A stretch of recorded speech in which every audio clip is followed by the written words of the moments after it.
నమస్కారం, మీడియా టెలివిజన్కి స్వాగతం. అందరికీ నమస్కారం.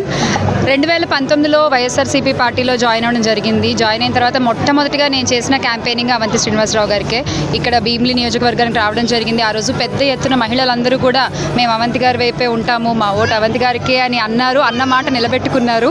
మరి అలాగే అన్న మాట నిలబెట్టుకునేటువంటి ప్రభుత్వం, జగనన్న ప్రభుత్వం సంక్షేమాలన్నీ ఇస్తూ ప్రతి గడప ఏదన్నా ప్రయోజనం పొందితేనే నాకు ఓటేయండి అంటూ చాలా ధైర్యంగా చెప్పేటువంటి ఒక నాయకుడు మన వైఎస్ జగన్మోహన్ రెడ్డి గారు.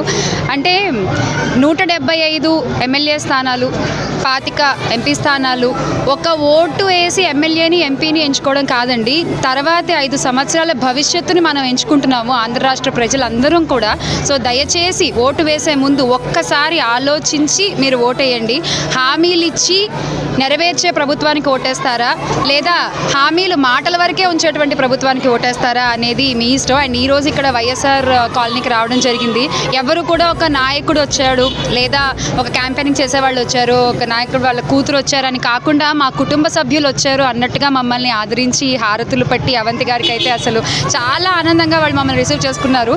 వైఎస్ఆర్ కాలనీకి వైఎస్ఆర్సీపీ కుటుంబం అంతా కలిసి ఇవాళ ఇక్కడ క్యాంపెయినింగ్ చేయడం జరిగింది. అని ప్రజలు మేము ఎటువంటి సమస్యలు లేవు, మాకు చాలా ఆనందంగా ఉన్నాము, ఉన్న చిన్న 2-3 సమస్యలు కూడా అవంతి గారికి చెప్పడం జరిగింది, అవి ఆయన చేస్తామని ప్రామిస్ చేయడం కూడా జరిగింది. సో ఇలాగా ప్రతి ఒక్క వార్డు కూడా, ప్రతి ఒక్క ఈ భీమిలి నియోజకవర్గం అంతటినీ కూడా అభివృద్ధిగా చూడాలి అనుకుంటే, జగనన్న ప్రభుత్వంలో మన విశాఖని, మన ఆంధ్ర రాష్ట్రాన్ని అభివృద్ధి చేసుకోవాలి అనుకుంటే మనం మే 13వ తారీఖున 2 ఓట్లు ఎమ్మెల్యేకి, ఎంపీకి ఇక్కడ భీమిలి నియోజకవర్గంలో మన అవంతి శ్రీనివాసరావు గారికి, అలాగే ఎంపీగా ఝాన్సీ లక్ష్మి గారికి మన ఓటు వేయాలి మనము. ఎందుకంటే ఈ యొక్క నిర్ణయం మనం సరిగ్గా తీసుకోకపోతే 5 ఏళ్ళండి ఇంత కష్టపడ్డారు జగనన్న ప్రభుత్వం. అందరూ కూడా అవంతి గారే కాదు, ప్రతి ఒక్క ఎమ్మెల్యే, ప్రతి ఒక్క ఎంపీ, ప్రతి ఒక్క గ్రామ వాలంటీర్తో సహా ప్రతి ఒక్కళ్ళు ఎంత కష్టపడ్డారో మనందరికీ తెలుసు.